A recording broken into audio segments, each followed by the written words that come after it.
Alhamdulillah wassalatu wassalamu ala Rasulillah wa ala alihi wa sahbihi wa man tabi'ahu wa mawalah. Bapak Ibu yang dimuliakan Allah, man shallal isya fi jama'atin, siapa yang salat isya berjamaah, faka'annama shalla nisfal lail, dapat pahala seperti salat setengah malam. Wa man shalla subha fi jama'atin, siapa yang salat subuh berjamaah, faka'annama shallal laila kullah, dapat pahala seperti salat sepanjang malam.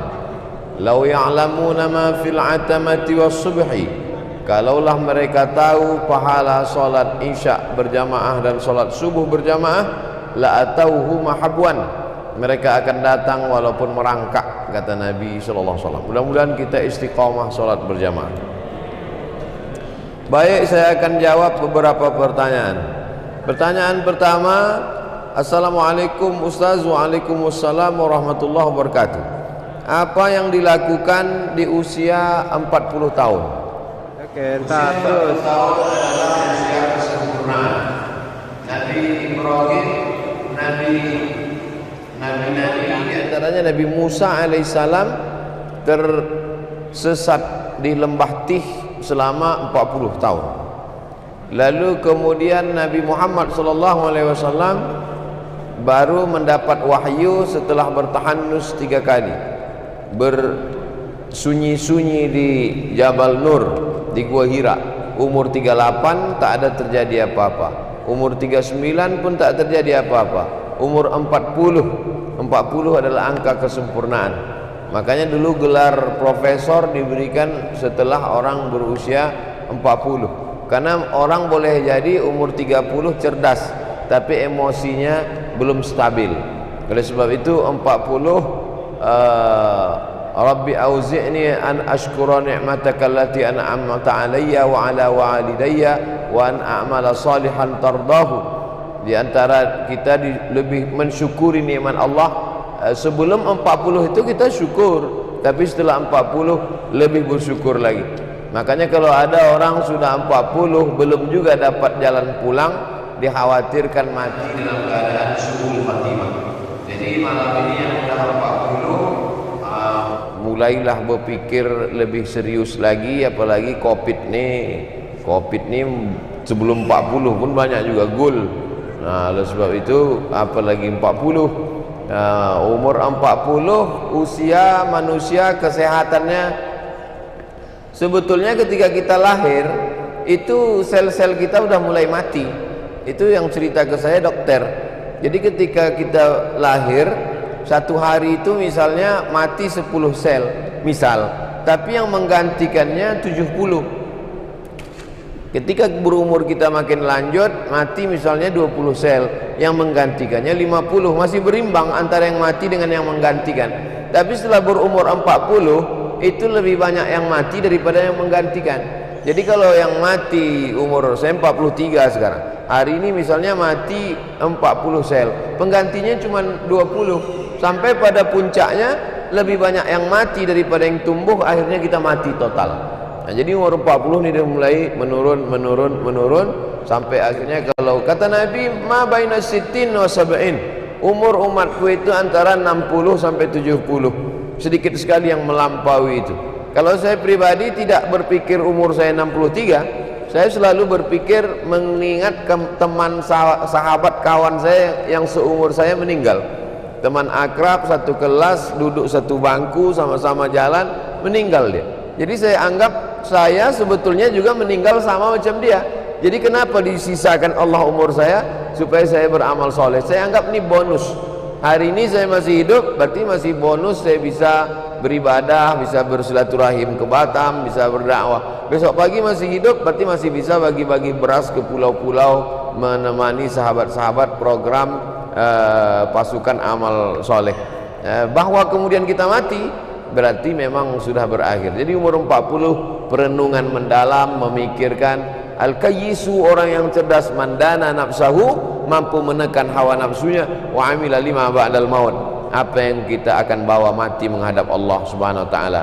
Berpikirlah apakah sudah bangun masjid, apakah sudah berwakaf, apakah sudah berinfak, apa kira-kira yang menerangkan kubur kita, melapangkan alam barzah kita, anak-anak kita menjadi penghafal Quran, banyak-banyak bangun malam, bertahajud, berzikir, berdoa, baca Quran. Nah, ini usia 40 adalah usia titik balik. Titik balik yang selama ini sibuk, kantor, kerja, bisnis, itu ini, mulai berpikir, bukan mengurangi aktivitas tetap, tapi kita mulai berpikir akhirat oriented. Pandangan kita adalah pandangan akhirat. Itu tentang 40. Bagaimana caranya membangunkan suami untuk sholat subuh? Ar-rijalu qawwamuna 'alan nisa. Laki-laki lah pemimpin yang membangunkan ibu, yang menyuruh ibu baca Quran, yang mengingatkan ibu pakai jilbab, tudung labuh, baju panjang, yang mengingatkan ibu mesti ikut pengajian. Mestinya bapak itu, tapi karena takdir bapak itu Fir'aun, maka dalam hadis ada itu disebutkan, al-imra'atun aiqazat zaujaha, seorang perempuan yang membangunkan suaminya untuk sholat subuh, maka dia juga mendapatkan pahala seperti suami yang membangunkan istrinya sholat subuh. Nah, jadi mungkin ibu bangunkan sama macam bangunkan sahur, bangun tak jauh bangun, siramkan air agak segayung. Mengamuk dia, marah dia, lebih baik aku ingatkan abang dari abang masuk neraka jahanam, bilang sama dia. Kalau dia marah juga, tontonkan video nih, bilang Ustaz Somad yang nyuruh, biar dia marah sama saya. Paling-paling dibulinya saya di internet. Tak ada cara lain. Apakah berwakaf perlu dengan ikrar wakaf? Wakaf itu rukunnya 4. Yang pertama orang yang berwakaf, yang kedua orang yang menerima wakaf, yang ketiga barang yang diwakafkan, apakah tanah, apakah ruko, apakah kebun. Yang keempat adalah ikrar. Aku wakafkan tanahku 2 hektar untuk bangun pesantren tunai. Kata yang menerima, aku terima. Yang berwakaf, yang menerima wakaf namanya nazir, barang yang diwakafkan, dan ada ikrar ijab. Mengeluarkan kertas, ada formulirnya itu di kantor KUA, nama sampulnya akta ikrar wakaf. Setelah dapat akta ikrar wakaf, dibawa akta ikrar wakaf yang selembar tadi ke BPN, alih namakan, bukan nama bapak, bukan nama keluarga yang mengasihi tadi, tapi sudah nama yayasan. Kalau yayasan ini pilot bangkrut, dia diambil oleh negara, bukan. Karena harta warisan la yurasu, tak bisa diwariskan. Harta wakaf tak bisa diwariskan, tak bisa dihibahkan, dan tak bisa dijual belikan. Pertanyaan ketiga, bagaimana hukumnya orang selalu bersedekah tapi selalu memberitahukan orang lain dengan maksud supaya orang lain juga bersedekah? Hadis Nabi bercerita tentang Abu Talhah bersedekah kebun kurma dengan sumur. Hadisnya disebarluaskan. Hadis Nabi bercerita tentang Utsman bin Affan membeli sumur Bi'ru Raumah. Sampai sekarang ada tanah wakaf Utsman bin Affan di Madinah, 1400 tahun umurnya tetap mengalir. Hadis Nabi menceritakan tentang Abu Dihdah bersedekah 600 batang kebun kurma. 600 batang itu kalau sekarang 4 hektar sawit. Sawit sekilo 1.500, kurma Madinah sekilo 80 rial, berapa miliar itu? Seandainya tak boleh disebutkan, kenapa ada disebutkan dalam hadis? Diriwayatkan 1400 tahun sampai sekarang diriwayatkan tentang Abu Talhah, Abu Dihdah, Abdullah bin Umar sedekah tanah Khaybar, Umar bin Khattab. Jadi menyebutkan sedekah dengan tujuan motivasi, tapi luruskan niat, betulkan hati. Jadi kalau ada orang menuliskan nama di spanduk, nama yang bersedekah si fulan, maka itu tidak merusak hatinya. Tapi katanya ada Pak Ustaz, tasaddaqat yaminu hatta la ta'lamu shimalu ma anfaqat yaminu. Bersedekah tangan kanan sampai tak tahu tangan kiri. Itu makna kiasan supaya kita menjaga hati kita. Karena kalau bapak ibu tidak ini dalam rangka wa fi dzalika falyatanafasil mutanafisun, bersaing dalam hal kebaikan, fastabiqul khairat, berlomba-lomba dalam hal kebaikan. Jadi hadis Nabi itu menunjukkan bukti bahwa hukum itu boleh. Seandainya tak boleh, pasti Nabi katakan jangan riwayatkan ini, tak boleh.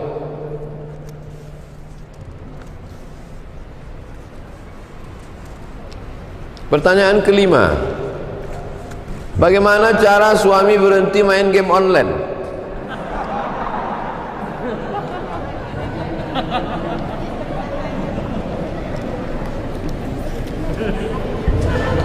Jadi game online ini ada memunculkan satu hormon di kepala.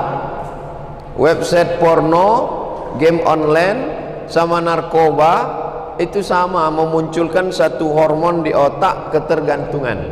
Makanya orang ketergantungan tiga: ketergantungan narkoba, ketergantungan website, ketergantungan game online. Terus dia, saya sangka ini anak-anak muda, rupanya bapak-bapak suami pun kena juga. Jadi kalau dia punya atasan, laporkan ke atasannya. Kebetulan Pak Wakil Wali Kota ada, laporkan. Kalau dia PNS di Pemko, kalau dia anggota masyarakat, ada nenek mama, ada tokoh adat, sampaikan supaya dinasehati dia. Karena manusia ini pasti ada orang yang didengarnya cakapnya, entah pakciknya, entah kakeknya, entah opungnya, entah makciknya, supaya masuk cerat cakap ke dia. Lalu kemudian pertama atasannya, yang kedua tokoh masyarakat, yang ketiga doa. Doa silahul mukmin, berdoa ibu bangun malam, salat sunat hajat, usolli sunnatal hajat rakaataini, hajatnya supaya laki ini berhenti main game online. Yang keempat ruqyah, di ruqyah dia, mana tahu masuk jin game online ke otaknya. Udah. Di ruqyah. Karena di Pekanbaru dulu ada yang mengasih tahu saya ini Ustadz Saifullah, ketua asosiasi Ruqyah Indonesia Provinsi Riau. Jadi setelah di Ruqyah orang ini kena LGBT, di Ruqyah sembuh. Rupanya yang masuk itu jin LGBT. Nah, jadi jin ini banyak juga cabang-cabangnya. Mungkin ada jin game online masuk. Nah, ini di Ruqyah. Nah, itu sajalah 4 cara tuh. Coba dulu 4 cara. Tak juga selesai 4 cara, jembatan Barelang ada, tepi laut ini Batam nih. Pertanyaan ke-6, sunnah apa atau amalan apa yang paling baik dilakukan di masa pandemi ini Pak Ustaz? Wa ma kana Allahu liyu'adzibahum wa anta fihim. Allah tidak akan mengazab kamu kalau Muhammad sallallahu alaihi wasallam ada di tengah kamu. Tak akan turun azab kalau ada Muhammad di tengah kita. Ada Muhammad di tengah kita? Tak ada. Tapi menghadirkan Nabi Muhammad SAW, menghubungkan kontak kita dengan Nabi Muhammad ada. Apa itu? Salawat. Allahumma salli ala sayyidina Muhammad ali Muhammad. Jadi yang afdal ketika ada wabah adalah dengan memperbanyak salawat. Allahumma salli ala sayyidina Muhammad wa ala ali sayyidina Muhammad. Allahumma salli ala sayyidina Muhammad wa ala ali sayyidina Muhammad. Allahumma salli ala sayyidina Muhammad wa ala ali sayyidina Muhammad. Yang kedua, wa ma kana Allahu mu'adzibahum wa hum yastaghfirun. Allah tak akan menurunkan azab selama kamu masih mau beristighfar. Astaghfirullahalazim, astaghfirullahalazim, astaghfirullahalazim. Seelok-eloknya sayyidul istighfar. Allahumma anta rabbi la ilaha illa anta khalaqtani wa ana 'abduka wa ana 'ala 'ahdika wa 'adika mastata'tu. A'udzubika min syarri ma sana'tu, abu laka bi ni'matika 'alayya wa abu bi dhanbi faghfir li fa innahu la yaghfiru dzunuba illa anta. Jadi kalau ada di antara bapak ibu yang mengamalkan istighfar sehari 100 kali atau 1000 kali, bagus. Solawat 100 kali atau 1000 kali, bagus. Itu dalilnya terkait dengan azab seperti yang saya bacakan tadi. Pertanyaan ke-7, kenapa manusia akhir-akhir ini sangat beringas seperti kisah yang terjadi sama Syekh Ali Jabir? Cerita orang gila ini kan dari dulu. Jadi cerita orang gila ini dari dulu. Cuman gila baru fokus mencari ustadz aja itu baru sekarang. Nah, kalau dulu tuh gilanya gila tak fokus gitu. Membunuh orang semua dibunuh. Sekarang ini lebih apa dia, lebih konsentrasi nampak. Yang dibunuhnya itu imam masjid, ustadz, imam masjid Al-Falah Pekanbaru ditikam sedang baca doa, itu gila juga. Kemudian yang terakhir di Palembang yang baca sholat subuh itu gila juga. Tapi anehnya kalau dia menikam pejabat radikal, itu. Jadi memang zaman fitnah ini luar biasa. Kita jaga keluarga, kita jaga masyarakat, kita jaga jamaah. Insya Allah selamatkan kita. Karena kalau kita saling tolong menolong, maka insya Allah kalau kita kuat orang segan. Tapi kalau kita lemah, orang akan sepele meremeh-temehkan kita. Pertanyaan ke-8. Rasulullah SAW katakan umatku akan terpecah jadi 73 golongan. Yang satu selamat. Tolong Ustaz jelaskan kira-kira kelompok yang selamat itu yang mana Pak Ustaz? Yang selamat itu mana? Kita nih yang selamat nih. Kita nih yang selamat. Dalilnya Pak Ustaz? Iftaraqatil yahud ala ihda wa sab'ina firqah. Yahudi terpecah 71. Waftaraqatin nasara ala sintai wa sab'ina firqah. Nasrani terpecah 72. Waftaraqat ummati thalatha wa sab'ina firqah. Sedangkan umatku akan terpecah thalatha wa sab'in firqah, 73. 71, 72, 73 itu setelah dihitung ternyata bukan angka nominal. Karena setelah dihitung sekte-sekte dalam Yahudi lebih 71. Dan mazhab-mazhab sekte-sekte dalam Nasrani lebih 72. Jadi ternyata 71, 72, 73 itu bukan angka nominal, tapi menunjukkan Yahudi banyak, Nasrani banyak, umat Islam lebih banyak. Oleh sebab itu maka kata sahabat, siapa yang selamat ya Rasulullah? Ma'ana alaihi wa ashabi. Yang ikut aku dan sahabat-sahabatku itulah yang selamat. Nabi sholat berjamaah, kita ikut. Nabi berpuasa sunat, puasa wajib, kita ikut. Nabi melaksanakan bayar zakat, kita ikut. Nabi melaksanakan haji umrah, kita ikut. Nabi meninggalkan perbuatan yang mungkar, kita ikut. Asal ikut Nabi dan sahabat Nabi, tak membuat-buat ajaran, tak membuat-buat perkara takhayul bid'ah khurafat, maka kita termasuk golongan itu disebut dengan orang berpegang teguh dengan sunnah dan dia berjamaah, maka disebut dengan ahlus sunnah wal jamaah.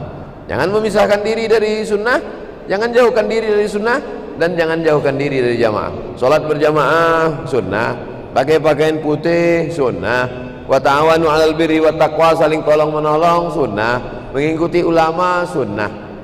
Kemudian kita berjamaah, jangan sendirian. Beribadah sendiri di bawah pokok kayu, datang tuyul. Nauzubillah. Apakah kita masuk surga itu berkelompok Pak Ustaz? Wasiqal ladzina taqaw rabbahum ilal jannati zumara. Nanti masuk ke dalam surga itu berkelompok-kelompok. Masuk surga itu zumara, berkelompok-kelompok. Lalu kemudian nanti di padang mahsyar itu pun berkelompok-kelompok. Ada sahabat Nabi namanya Abdullah bin Mas'ud. Kata Nabi kepada Abdullah bin Mas'ud, Abdullah bin Mas'ud, coba kau bacakan dulu Quran. Kata Abdullah bin Mas'ud, Quran itu kan turun pada engkau ya Rasulullah. Kenapa pula aku yang bacakan Quran? Kata Nabi, aku ingin mendengar baca Quran. Nabi aja walaupun Quran itu turun sama dia ingin telinga itu mendengar orang lain baca Quran. Coba kau baca. Maka dibacalah Abdullah bin Mas'ud sampai pada ayat, fakaifa idza ji'na min kulli ummatin bi syahidin wa ji'na bika ala haula'i syahida. Nanti pada hari akhirat semua orang datang berkelompok-kelompok, dan kita insya Allah diakui ikut kelompok Nabi Muhammad sallallahu alaihi wasallam. Wajina bika ala haula'i syahida. Setiap kelompok itu ada saksinya satu orang, dan engkau Muhammad SAW diangkat menjadi saksi atas semua kelompok-kelompok itu. Itu maka kita lebih dulu masuk surga daripada umat Nabi Musa dan umat yang lain. umat Nabi Musa, umat Nabi Ibrahim, umat Nabi Isa, umat Nabi Nuh. Walaupun kita yang terakhir, walaupun badan kita paling pendek, walaupun umur kita paling sedikit, walaupun amal kita paling sedikit, tapi kita lebih dulu karena kita adalah umat dari Dia yang bersaksi di atas semua kelompok itu, yaitu Muhammad sallallahu alaihi wasallam. Faman raghiba an sunnati falaysa minni. Siapa yang tak mengikut sunnah-sunnahku, dia bukan kelompokku. Yang satu ini puasa terus tak pernah makan. Yang satu ini tahajud terus tak pernah tidur. Yang satu ini kata dia kalau punya anak nanti anak itu hanya akan melalaikan dia, maka dia tak mau nikah dan tak mau punya anak. Ini 3 orang didengar oleh Nabi. Apa kata Nabi? Ana akhsyakum wa atqakum. Aku lebih takut pada Allah daripada kalian bertiga ini. Asumu, aku berpuasa, wa uftir, tapi aku juga makan. Itu maka tak boleh puasa wisol. Puasa wisol itu puasa dari pagi tadi sampai azan maghrib, tak mau minum, bersambung sampai besok. Tak boleh. Puasa tapi silakan makan. Lalu kemudian aku tidur, kata Nabi, aku tahajud malam tapi aku juga tidur. Tak boleh tahajud dari mulai isya sampai subuh tak tidur. Wa atazawwajun nisa, dan aku punya anak, punya istri, kata Nabi.